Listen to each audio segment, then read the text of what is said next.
So today we are going to talk about some cost-saving mechanisms when you roll out your Agile programs.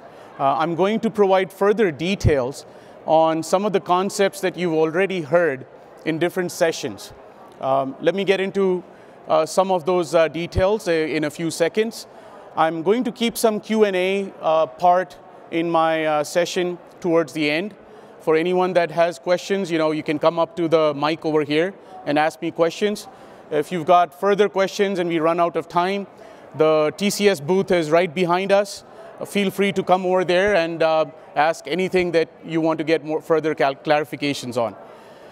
Let me get into it. So that's going to be the agenda. I'm going to talk about some common cost overheads that everyone faces while rolling out not just one Agile project, but maybe you've got Agile projects going on that use different types of Agile methods. I'm going to talk about that. I'll talk about some very practical cost-saving mechanisms, and then summarize all of this for us, and then get on to Q&A into a more interactive type of a thing. So in general, I represent TCS in some standards bodies, like CMAT, OMG, I'm in their board of directors. CMAT is an organization where we've got 17 big Agile method owners in the board of directors. I'm the chairman of that organization. We asked this common question to all the big Agile method owners that exist in the market, in the global market today. What are the type of cost overheads that they see at client sites when they are rolling out their Agile methods? So this is a generic question that I'm asking you guys too. I'm going to now talk about 4 that we have heard are the most common cost overheads, and I'll talk about what we have collectively come up with between all the different Agile method owners as mechanisms that help us reduce those cost overheads. Since we are in a business, it's all about either saving money or increasing revenues. When you show that to no matter what your role is in an Agile project, when you show that to your superiors, there's a guarantee that it'll catch some attention at least. So let's go through some of the overheads that we've seen. Gaps in automation created of work products across different stakeholders. What I mean by across different stakeholders is traditionally DevOps has always been about the tasks that developers do with testers, with QA folks, and then the operations folks that are in charge of maintaining the software. We have sort of not focused so much on the other stakeholders that are important too. For example, there could be executives, there could be middle managers that have provided some goals for all those Agile projects. It's very important to take their perspective in also in order to be able to create the right dashboards that have requirements from everywhere. There needs to be automation, not just between developers and the operations folks.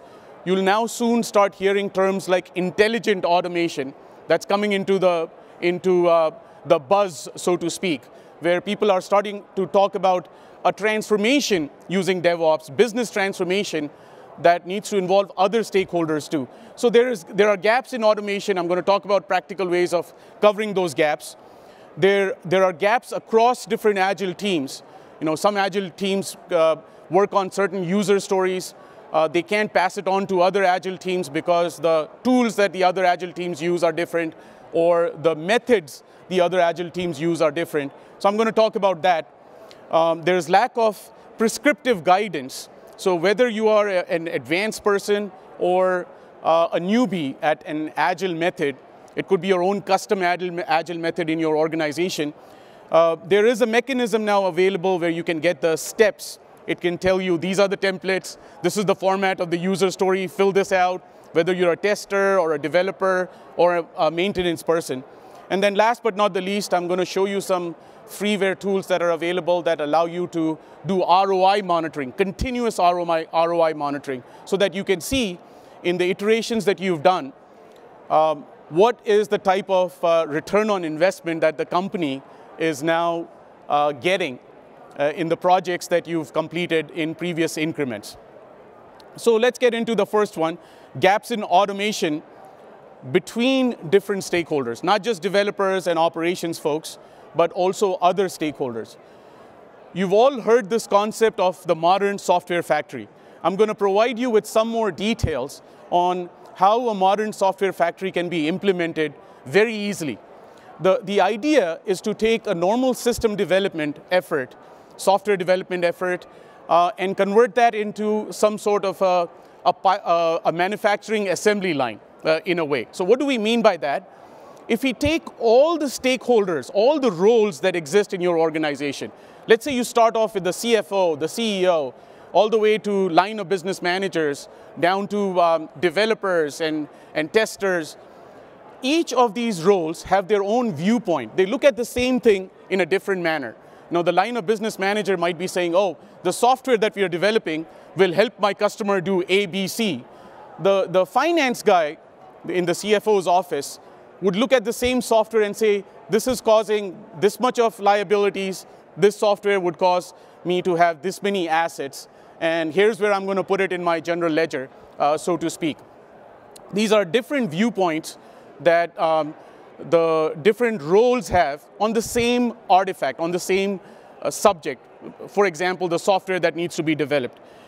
The mechanism that we brought out in the standards world is for each type of role, whether you're talking about a developer or you're talking about a finance guy, we built these concepts called models.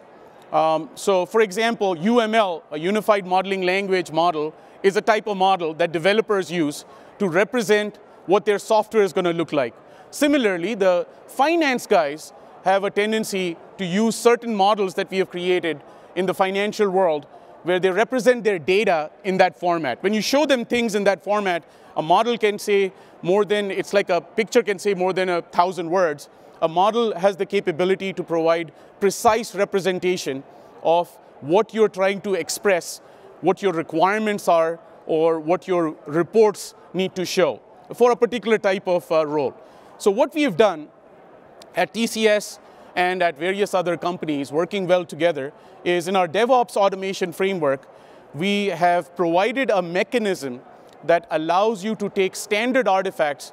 For example, a business person might want to use Microsoft Word to define the goals, the requirements that the person wants to provide for software that needs to be developed. We have a mechanism to translate this content into a modeled fashion behind the scenes without the end user knowing, so that once you have it in these precise formats, you are able to put it into some sort of a warehouse and do traceability.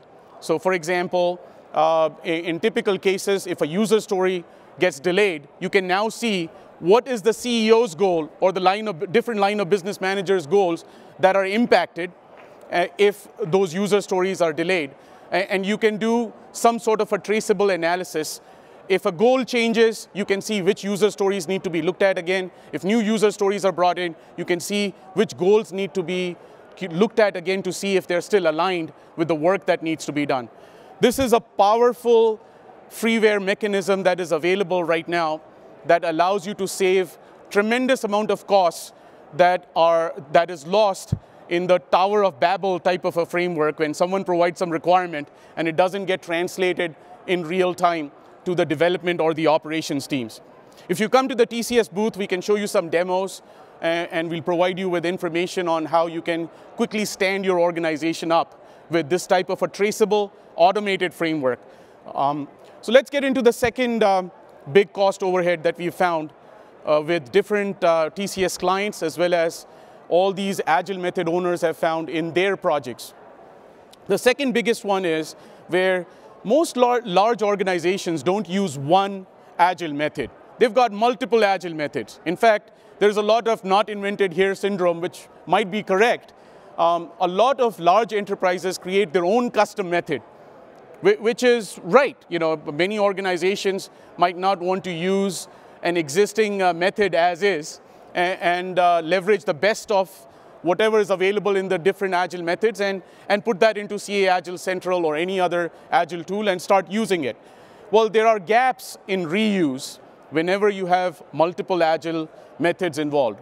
For example, if you use essential unified process or large-scale Scrum, the user stories there are more like use cases.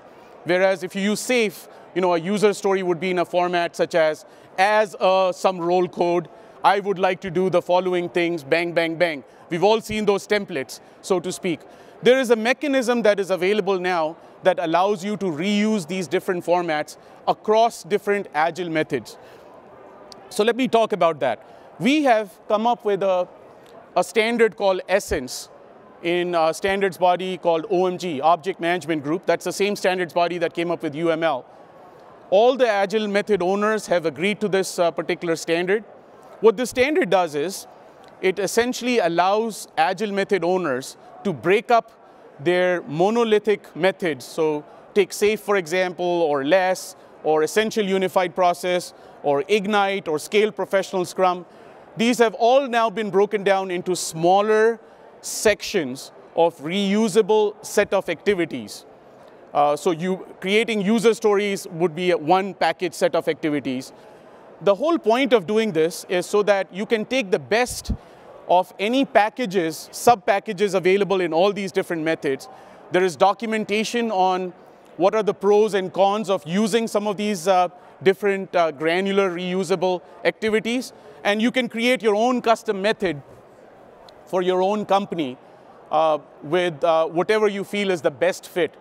All the different Agile method owners are now working together with some leadership from TCS in creating this type of an essence-based framework that allows you to use reuse and thereby save costs. You don't have to repeat the process of doing the same thing again and again. Look into this, do a Google on Essence, come to the TCS booth. We'll show you some demos on how this helps you save costs, no matter what your role is. The third thing that a lot of people need is efficient contextual guidance.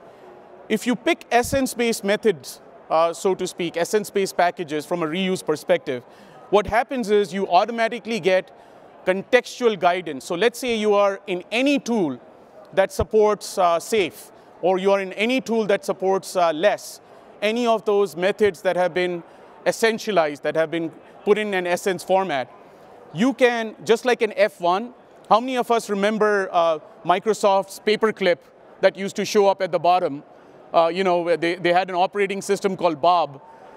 So I feel, I see some of you have experienced that before. This is the same framework. What we've done is, anytime you use a particular Agile method, there is contextual help that is available for free that allows you to get prescriptive guidance that says, Mr. Tester, here are your test cases. These are the fields in your artifact, the test case artifact, that might have been generated because of automation that I talked about in point number 1, or it might have been created from scratch. It provides prescriptive guidance on what you need to fill in and where.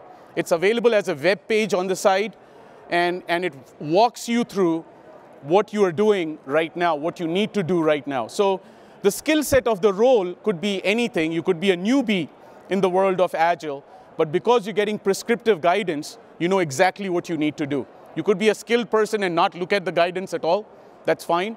But this prescriptive guidance is kind of important to address the third biggest cost overhead that we've seen in the market out there. No matter what your role is, you should look into getting this established, not just training at the beginning and then letting people run, so to speak. You need to make sure there is prescriptive guidance available during a project so that they know exactly what they need to do, and you can collect metrics on how well they're doing as well. So one quick point I would like to make is there are different training coaching frameworks, such as the TCS Agile coaching framework, that allows you to build material on what the different types of activities are that your different roles would be engaged in your particular set of Agile projects. You can leverage things of this nature to plan having contextual help available during your project also. Let me go to the next one, the last one that I have in this deck, and then I'm going to take any questions that you have, and I might drill into some more details if we have enough time.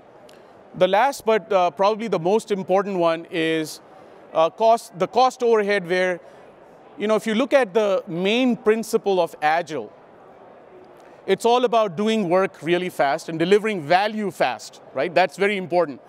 But what tends to happen is people tend to have a lot of these research activities in different sprints. And typically, we've seen it takes 2 to 3 sprints for people to realize something might not work. And then you got to go back to your drawing board and say, no, let's redo this. Let's think about changing the architecture, so to speak, and see if something else works.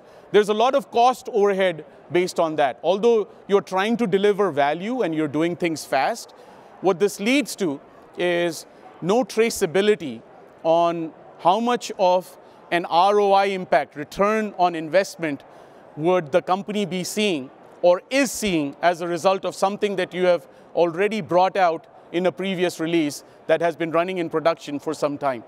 There are some freeware mechanisms available. If you come to the TCS booth, I can show you some of these paradigms that allow you to do a quick ROI monitoring at every program increment of your Agile project. What these tools do is they quantify, meaning the ROI metrics are not in the form of qualitative benefits such as, oh, once we do this, it'll improve the morale of the people. There are mechanisms to say, what does that translate into in terms of revenues or cost savings? If you look at any business, when you talk about ROI, what does ROI mean? Either you have to look at increase in revenues or you have to look at decrease in costs. Everyone is about trying to do things more efficiently, getting more bang for the buck. These tools that are out there, these have been built with the help of all the big Agile method owners that are out there. There is some TCS IP in some of this stuff that you get. But what this allows you to do is talk about what would be in numbers, what would be the impact if you were to release specific user stories. So there's planning that is done earlier on, and then during the project, let's say you've released a version of your software and it's been out for 2 months. You can do traceability, look at the specific planned ROI that was supposed to be achieved. Maybe the planning said the first year you'll spend X amount of money. From the second year onwards, you'll get the following additional revenues or reduction in costs. You can look at it and you can see whether the reality is what you had expected in a continuous manner. This ability to look at ROI at every program increment saves a lot of money for large organizations. Otherwise, they tend to go off on a tangent. Once the Agile projects are blessed, what happens is people develop silos. They try to build empires with their specific Agile method, so to speak. And it becomes very hard to monitor whether all the sprints that are happening are really providing value or not. So there are some freeware tools that help you do that type of ROI monitoring, so to speak, in a continuous manner. This is very important in the real world when we talk about building a software factory. The manufacturing guys have been doing this for a long time. They don't just let their manufacturing, the whole assembly line work once they have planned it out. They monitor, they see if some objects are getting cluttered, if a particular machine in the assembly line is not working very well. They take care of these things. There are concepts like supervisory control and data acquisition systems. What we have done is we've taken the lessons learned from the engineering and the manufacturing world, and we've brought it into the software engineering world through these free mechanisms. So if you were to remember just 5 things, you need to build automation across all kinds of stakeholders' work products, not just developers, not just auto generation of test or test data from a developer standpoint, but also automation from the requirement standpoint. There are languages such as SPVR that allow you to declare in English language requirements that make sense, that are so prescriptive. This is all part of this DevOps framework that is so prescriptive that you can generate user stories from it. You can help by doing some of this automation and have some of this traceability so that you can figure out if there are delays downstream, what is impacted from the views of different stakeholders. The second thing is you need to improve reuse across Agile teams, not just one Agile team. You shouldn't just use libraries that someone has built in one Agile team. You have to bring in concepts like Essence, standards like Essence, and share your library across the entire organization. Essence allows you to leverage work products that have been created, no matter what Agile method has been used, by others that might be using some custom Agile methods or Agile methods where your original work product was not created. It's also very important to have prescriptive, step-by-step, contextual guidance provided for the people who are doing your work. And this framework exists already. We've got this in the Agile coaching framework. We've got this in many other frameworks out there. You just need to leverage it. It's not a matter of building the contextual help. It's there already. Why not provide that and be successful in getting your folks do what they're supposed to do in a good quality manner? So this is a way of guiding them without looking over their shoulder and making them feel there is still a hierarchy in this Agile team, so to speak. Last but not the least, you have to automate the continuous monitoring of your return on investment. How much revenue did you actually bring up? How much cost savings did you actually bring in a continuous way? Every time you have a release, you have to look at the past. So with that, I'm going to get into some question and answers. Any questions on this slide?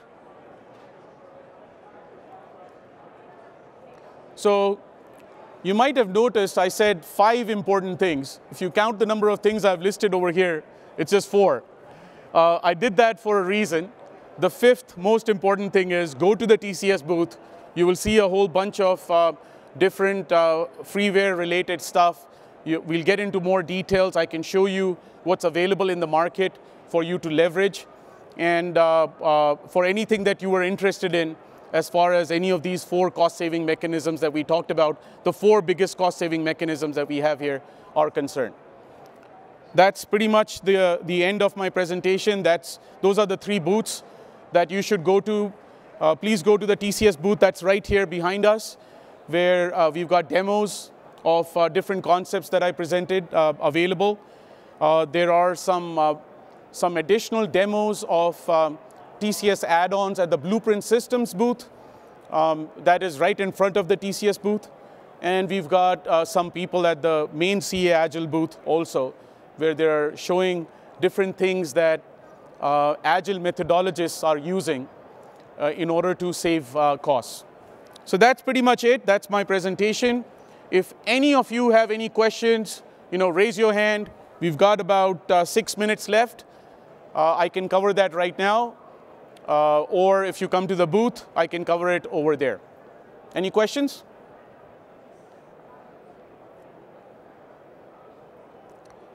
Hello. When you talk about Essence, yeah. Arnaud from IP6 in Paris. Yeah. When you talk about Essence, what is the minimum number of persons in your IT department you intend to have in order to apply this kind of methodology? Okay, so Essence is a standard that has been used by the different method owners to, let me go back to the slide where I presented this, to actually divide their existing large methods into smaller reusable set of activities. So as far as the impact from a resources standpoint, if I were to come to your question, you don't have to have additional resources, etc. This goes across 4 layers of the organization. From an infrastructure perspective, what this helps you do is it provides information on what kind of hardware or infrastructure-related resources you might need in order to roll out an Agile project. It talks about what kind of resources you might need from an application development standpoint. It talks about at 4 different layers of the organization, so to speak. The main thing that Essence provides is the ability for you to, no matter what work product you're creating, it's a standard just like UML. And what that allows you to do is package your work product into a format where it can be reused. So just like a class diagram for a developer, for any techies out here, can be reused. You create it in UML. You could write the code in Java. You can generate the code, or you can generate the code in Python from the UML diagram. What Essence allows you to do is have the list of activities that that method talks about. So let's take discipline agile delivery as an agile method, for example. Scott Ambler is the guy who came up with discipline agile delivery.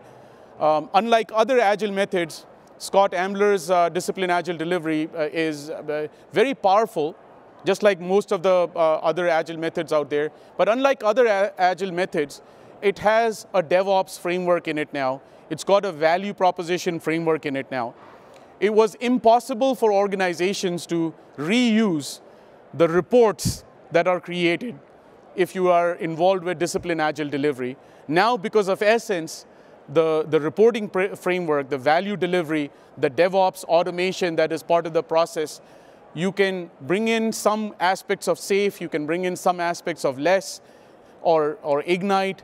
Many of these projects, there's a methodology from Inria, France, called Ignite, that is now being used in a lot of Internet of Things development from an agile perspective. You can bring in pieces from there, and you can still reuse the DevOps framework that Scott Ambler has. So that's the power. My question was, if you've got an IT department of 100 people, for instance, you say, I will have only one methodology. If you have 1,000, maybe you do not need Essence. And if you're maybe more, I don't know. Oh, yeah. So the general paradigm we have seen is, there is no, because there is no overhead to bringing in Essence, the general paradigm we have seen is, even if you have a small team of 5 people, right, leverage this, because downstream people can reuse you. If you've got a large team of 100 people in using different methods in a large organization, global organization like TCS, of course it makes a lot more sense. It's just multiplied. So there is no threshold that you have to really wait, I would say, because it's coming from the method itself. When you bring in discipline agile delivery, when you bring in Ignite, it's coming with the Essence packages already. So it's not that you have to invest further on that. I'm just letting people know about this concept that now exists, which prevents you from using one method end to end. You can take pieces of the method now because it's built into that methodology already. Thank you, everyone. So if you're interested in any of these cost-saving mechanisms, please come to the TCS booth, and I can show you some more demos and get into details that might help you directly. These are things you can leverage today, right away, so to speak. Thank you.